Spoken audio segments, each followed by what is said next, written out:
everybody, welcome to Vine Path. My name is Mariana and I am the wine buyer at Bacchus Wine and Cheese, and Vine Path is our wine club. Every month I pick wines surrounding a topic that we dig into and explore. This month we're actually trying wines all from the same winery, Domaine du Pech. I recently tried the wines from this winery and found them very compelling and thought it would be fun to explore the winery through two lenses. One, the fact that they're a biodynamic winery, which we'll get into later, and two, we're going to be trying wines from 3 different vintages spanning 9 years. So we can really see how these wines develop and age. Just a quick note, when we talk about a wine having a vintage, it means that whatever year it is, that is the year that the grapes were picked and the vinification process started. So Domaine du Pech. Domaine du Pech is located in the Abusé region in southwestern France, specifically Saint-Colombe and Brulos. This is about a little over an hour drive from the Bordeaux region, but it's technically considered the Gascon region in France. This is right by the Garonne River. Climate here has both Atlantic and Mediterranean influence coming at it from the sides, but it also has mountain influence. So the winemakers are partners, Magali Tissot and Ludovic Bonnel. If the name Tissot sounds familiar to you, Magali is actually related to a famous winemaker in the Jura region of France, Stéphane Tissot. This region, there are similarities with Bordeaux, especially the varietals that are planted. The wines that we're drinking today, we're going to be dealing with Merlot, Cabernet Franc, and Cabernet Sauvignon. If you do like Bordeaux's, wines from the Gascon region have similarities, but they're like stripped down, rustic, kind of wild versions of Bordeaux, especially from a winery like Domaine du Pech. So the history of Domaine du Pech, Magali actually took over from her father's winery, who had started the winery in 1978. He was using more conventional practices to make wine. He unfortunately died in 1997 and Magali really took over following his practices. Around 2000, she decided to take a more holistic approach to winemaking, officially starting to become biodynamic in 2003, becoming officially certified in 2010.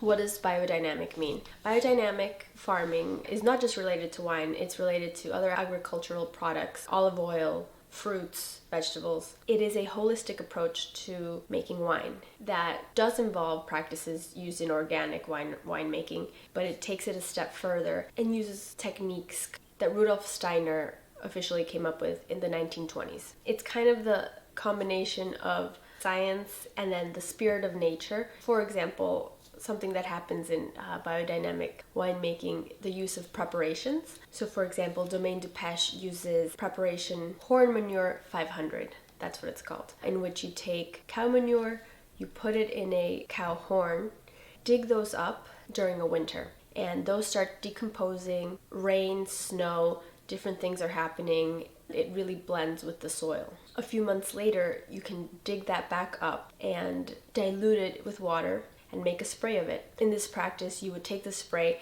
and spray your vines with this. So you're balancing the pH of the vines, you're giving the vines nutrients, all from stuff that is in the ecosystem where the winery is. A big thing is allowing animals and different plants to graze the vineyards. This is good for a number of reasons. The more animals in a vineyard, the more there is control over pests that could potentially kill a vine. Bugs eat these kinds of pests that would be bad for vines. It doesn't come easy. Sometimes the animals end up eating the grapes, in which case winemakers have to be creative with their holistic techniques on how to control that. So I was really attracted to Domaine du Pech because they are the type of winery that really wants to hold on to their wine and release it when it's ready. So we are going to try some older vintages that those were actually released in the market within the last year and a half. So another thing with Domaine du Pech, they do not believe in using chemicals at all in the winemaking process, which is something a lot of biodynamic winemakers fall in line with, nor do they use any sulfur, which many biodynamic winemakers do use a little sulfur, especially at the end right before bottling, just to keep the wine from going in all sorts of directions, kind of keeping it more in line. But when there is a lot of care in the winemaking and the grape growing, there is more faith in the fact that the wine will gracefully develop. Some would say with even more personality, and Domaine du Pech is doing that. So the yields when they are picking grapes are actually quite low, meaning that they're only picking the grapes that they think are at the optimal condition to make wine, taking a lot of care in the winemaking, and I think you can tell in how expressive these wines are. Some would say even wild. that their decision to not use any sulfur was beneficial for the wines. Let's try the wines. First, we're gonna do the youngest wine, the 2020 Jarnicoton. So off the bat, really alive wine. This is 70% Merlot and 30% Cabernet Franc. I usually love this combination because I think the minerality and herbaceousness of Cabernet Franc goes really well with like the lush, chocolatey fruitiness of Merlot. I encourage you to pause the video right now and see what you taste. So I get a lot of like dusty earth notes, chocolate covered cherries. On the palate, a little more blue fruit, like blueberry, something a little more savory and tart, like a pickled tomato. And on the finish, the tannins are almost like dusty. And I get almost like a barbecue sauce. A little sweet, a little smoky. The vines that they're using here are actually 35 years old. The way they vinify this, they very carefully select the grapes on the vines and only pick the ones that are ready. And then back in the cellar, they go through again, picking out the grapes that are not what they're looking for. Since they're not using any makeup or chemicals or anything on these wines, they want to make sure that all the grapes that they're using are just right. Because if some of the grapes are too ripe, have any mold, or the opposite, are too young and have too much acidity, that's going to affect the wine. And that's when more conventional winemaking will use tools to help them get the wine to where they want it. When a winemaker has the vision of what they want, by carefully selecting grapes, half of the work is already done. All right, up next is the 2016 La Pêche Abusé. Their labels are really kind of just showing that they don't take themselves too seriously. I was told that it was their kids that made these labels, but I'm not 100% positive. Either way, it's just meant to be joyful. Pêche abusé means the abused sin. Pêche actually means sin. All right, pause the video, taste it, and let's compare notes. So this is a similar blend to the last one, except it also has Cabernet Sauvignon, and they're using a different plot of land and aging it for much longer. Upon first opening, I found this wine to be a little tighter. I would really recommend decanting this wine and the next one that we'll try, the 2011, because they are a little tight at first and then really open up. The older the wine, it usually takes them a little longer to stretch out and express themselves. I got a lot more blue fruit on this one, very chalky. It literally reminded me of smelling a little bottle of vitamins. Those fruity vitamins that you can chew on. I used to take the Flintstone vitamins as a child. This is what it reminds me of. Very juicy, very high acid, but not overly tannic or savory. I would say this is more almost like medicinal, fruity, easygoing of a wine for sure. So again, they do a careful picking on the vines, then they carefully go through the grapes again to make sure they're using optimal grapes, and then the grapes are actually crushed by foot. And then the wine was aged for 4.5 years in large wooden oak barrels that are neutral, meaning that they are not imparting any oak flavors to the wine, until this wine was finally bottled at the end of 2020. So it does have a few years that it has been aging in the bottle. Yeah, just a very alluring, juicy, earthy wine. Okay, so now this is the wine that I fell in love with, that I wanted to explore this winery more. La Badinerie du Pech. Badinerie is how you also say it in English. It means a lively dance. Du Pech, so of sin. I think this wine dances. So I really recommend decanting this wine. Or you can also, sometimes what I do, I open it, I smell it immediately and taste it. And this one and the La Pêche d'Abusé, the last one that we tasted, can definitely go on a few days and they will kind of keep opening up. So have a glass today, have a glass tomorrow, have a glass the third day if it lasts. So again, we're with Cabernet Franc, Cabernet Sauvignon, and Merlot. Before I say what I'm smelling, pause the video, jot down a few notes. Let's see if we smell the same things. I'm getting everything from dark chocolate to sweaty, salty olives to cooked mushroom, fresh violets. That's probably that Cabernet Franc in there. I always get like really lively flowers. And this wine is more all-encompassing. Got the fruit, the herbs, the tannins, the lush, the acidity. It's got it all.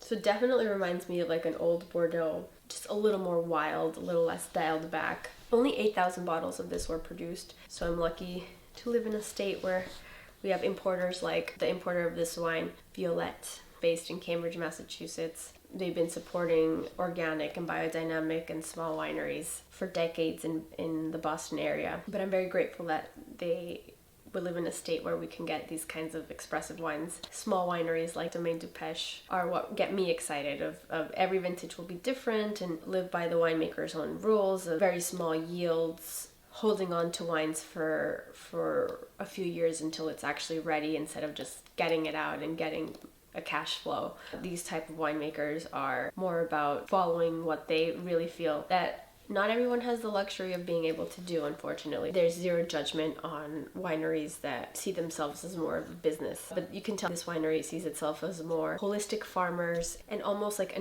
interpreters of good agriculture. I definitely chose to wear overalls today in homage to the grape farmers out there. The grapes in this wine are from a really small plot that actually it does not have great soil. There's gravel in this plot, and the fact that the soils are poor, the vines have to kind of fight a little more, which is actually pretty beneficial to producing good fruit. The yield is a third of the national average of France, so they are only pulling the fruit that they really deem to be ideal to make this wine. This wine was aged for 5 years in large oak barrels before it was bottled. So it was bottled between 2016 and 2017, so at this point it has 6 years in the bottle of extra aging, and I could smell this wine all day. I find that these wines go really well with richer dishes that are borderline even spicy. I think will stand up to dishes like roasts. I saw the winemaker specifically call out tagine, that Moroccan spicy dish. I had la pêche abusé with a spicy fried chicken. The Badinerie I think would be beautiful with some lamb because of the more gamey notes. The Jarnicoton is a little lighter, so that can be a little more just a beautiful cheese and charcuterie board. There is a light savory component in all of three of these wines. I wanted to throw in these pitted Taggiasca olives.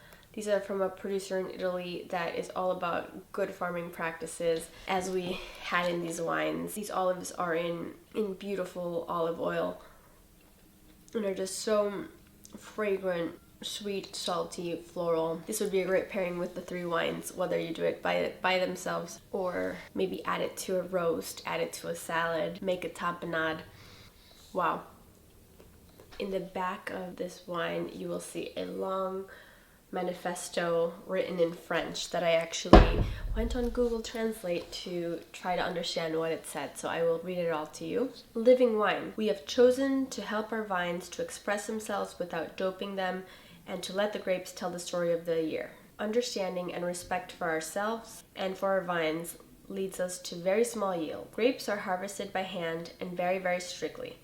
We can thus vinify without adding oenological products to the cellar, listening to the balances of the year. The Badinerie du Pech comes from the oldest vines of the estate on gravel for the Merlot and for the Cabernet Franc, touching the limestone rock for the Cabernet Sauvignon. The imprint of the soil and that of the climate can be read behind each vintage. Side note, 2011 was quite a warm vintage, which is why this wine is so ripe. Our work is confined to revealing them. Gentle vinification in our oak vats, aged in demi-moods, no finding, no filtering. We remain convinced that the search for an original expression of the terroir without deception is the richest in meaning. They are obsessed with showing you stripped down wines and do a good job in explaining how they do it. Like always, thank you so much for joining me and joining VinePath. Cheers, everybody.